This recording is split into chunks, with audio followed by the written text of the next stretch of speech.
Hey everyone, welcome back to Brown Coat Nerd.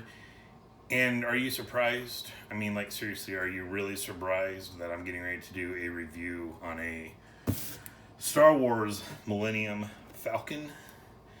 Well, you shouldn't be, because if you're a subscriber or watched my videos before, you should definitely caught on to the hardcore nerd vibe that I've got going on the channel. So, this video originally was a little bit cooler because we did an unboxing together of this, guys. Yes, we did. I bought this at a flea market in Branson, Missouri for, $40. You'll find these on eBay, often going for like 150 to like 350 bucks, depending on what all is included. So I saw that 40 bucks, and I was like, okay, I don't care. I'm going to grab this here while my wife shops for porcelain teapots.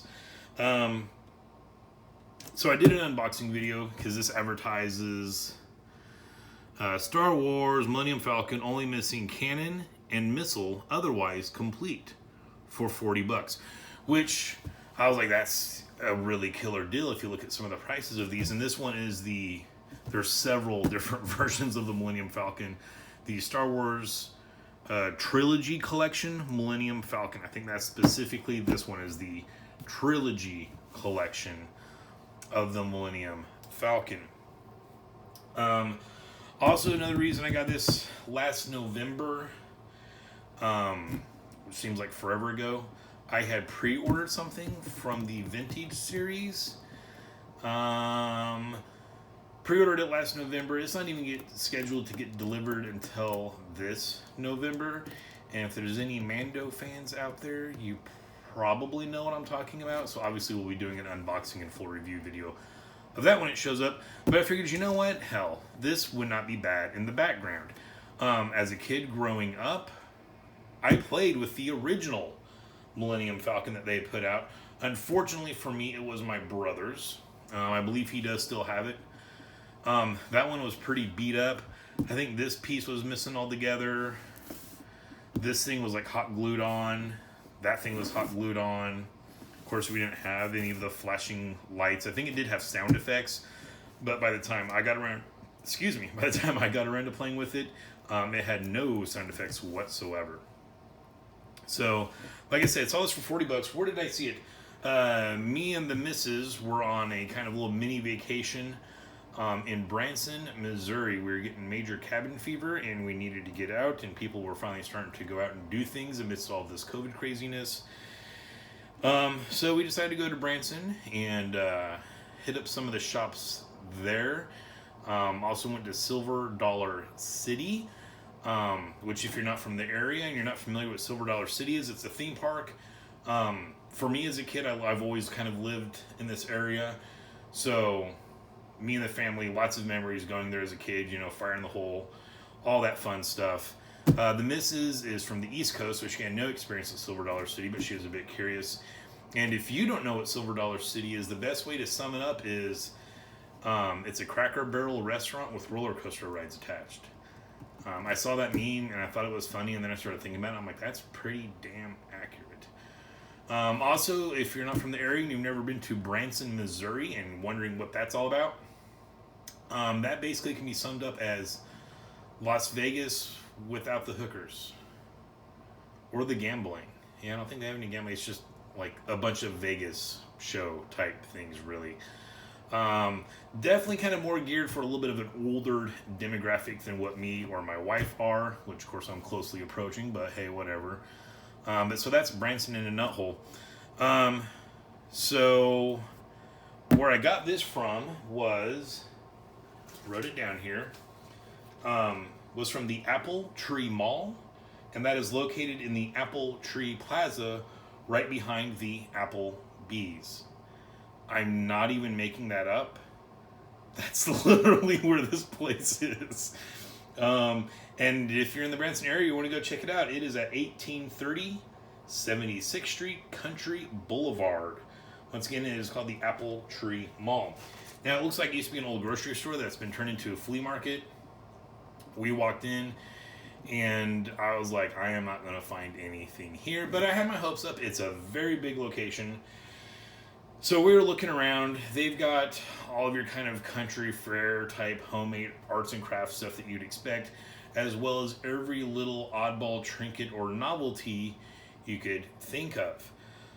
They had one section that was just nothing but DVDs, if any of you guys still use those, but they're only $1, and they had some actually decent DVDs out there. So I ended up getting myself a few DVDs. I think I got Fringe Season 1 on DVD. I wasn't paying attention. It's only partial of Season 1 because there's more disc. Oops, that's on me. Then I also got Caprica, Battlestar Galactica Caprica. Just the first episode of that on DVD for $1. But I know that full season goes for quite a bit now on eBay and Amazon and stuff. So it is fun shopping around there. My wife got a ton of porcelain teapots. I did not know she collected teapots. I'm not sure if she did before we went there, but she does now and has a healthy teapot collection. It's kind of odd going up to checkout because we're getting a whole bunch of teapots, a Millennium Falcon, and then of course I got this nearby, so might as well. An ammo can. Got myself here this 7.62 NATO ammo can. Pretty happy with that. It's in really good shape. They had a section there, you know, that's all that this guy was selling was just ammo cans, and he was actually kind of hanging out there. Talked with him shortly.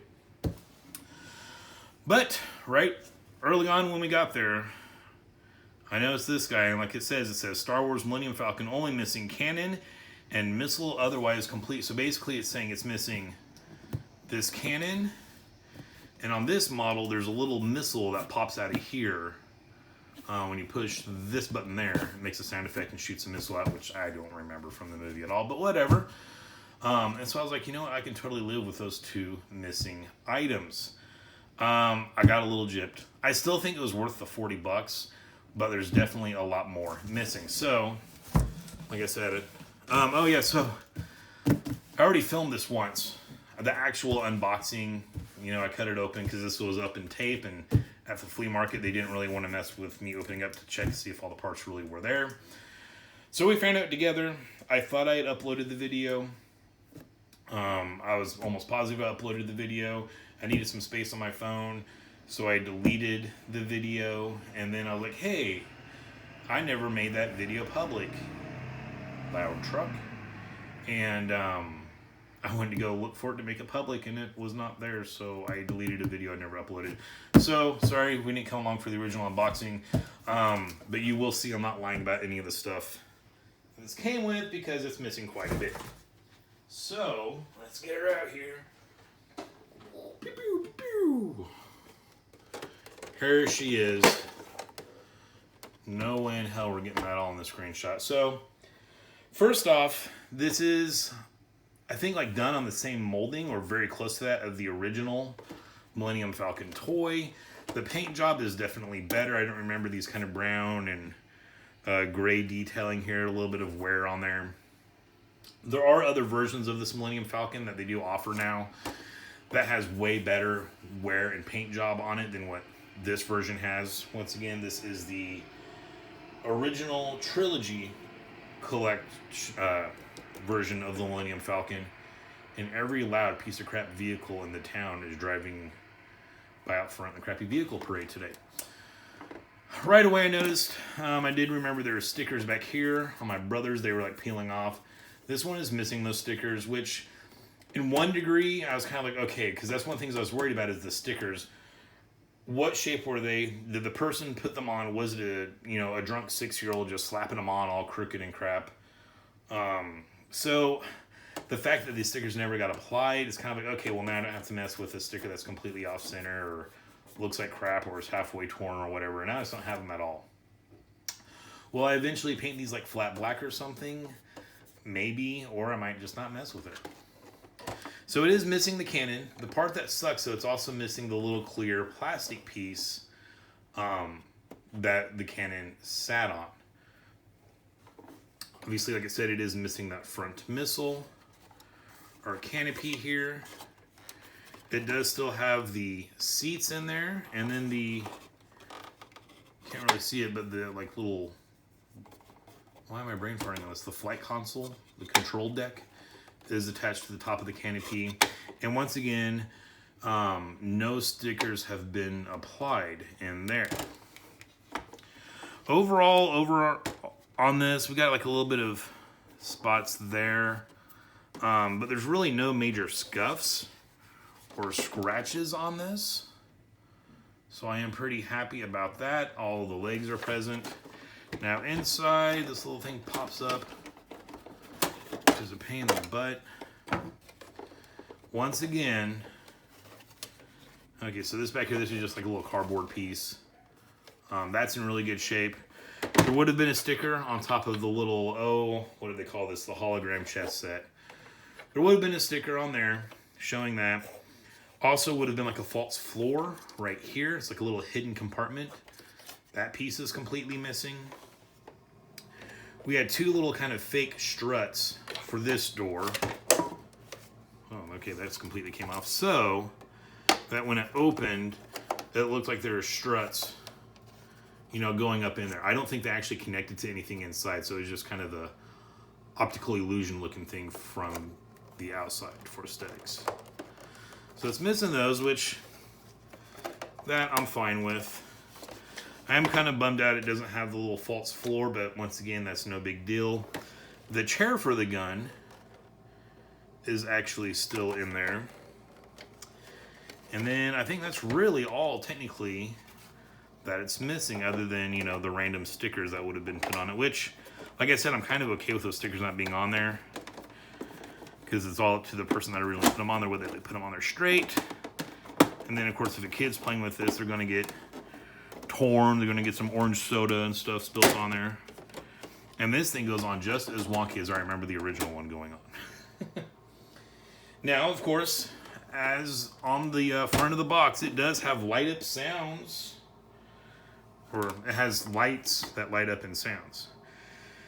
So one button we have up here, this is what would fire the missile. You press that, it makes a cool sound. Then out back, one thing that's cool that was not on the original, I do remember all this back here was just like another cardboard piece, like what we saw on the inside there to replicate what the engines look like. Now we've got this plastic piece here and some LED lights. Let's give this a little more of a cool effect. Let's kill some of these lights. Set the mood. So then, right here, we got a little panel with 4 buttons on it. And we will cycle through those. First button.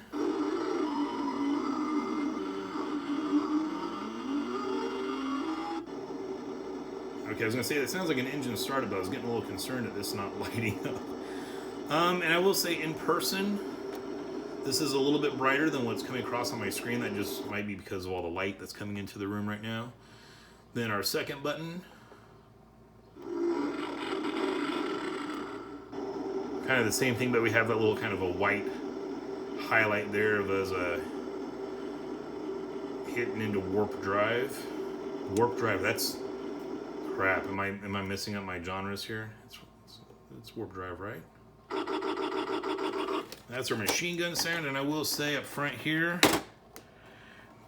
these two guys there will light up. And then on the bottom, you got the same thing. Once again, don't remember those at all from the movies, but whatever. I just remember the cannon on top and bottom, but okay. So that was, which one? Okay, so then our last button is kind of our passing by sound effect. But I really do like the way this thing lights up. Wish it'd come on a little sooner. I guess this is engine startup. And boom, now they're on. It's really killing me, guys. Is it a hyper speed? It's not warp drive. Oh my god, I'm such a horrible Star Wars fan. I dig that one with kind of the little white highlight in there. I almost wish there was a way you could just hit a button and have that sound with this light in the background. Just nice little ambiance. Life would hate me. And then we have our feet. It just kind of pulls down. If you pull harder, you can completely to get it to come out, but you just pull down a little bit, and from what I can remember, this is exactly how the original one was. You get front landing gear there, and then you can set it up, and of course, you got these little prongs that you push in to retract it in.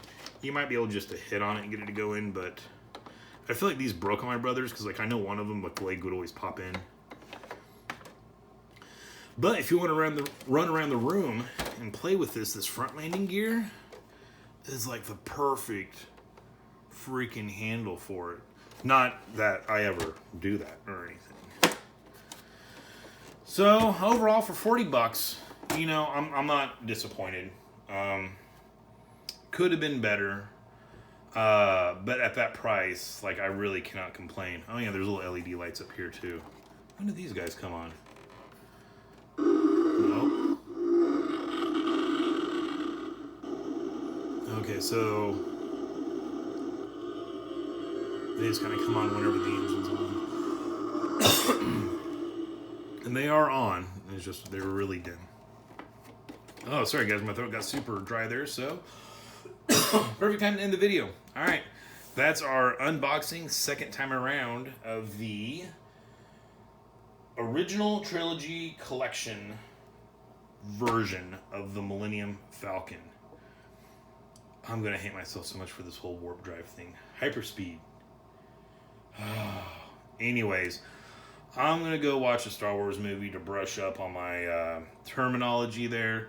Hope you guys enjoyed this. If you did, give me a like and subscribe. Stay safe and stay shiny.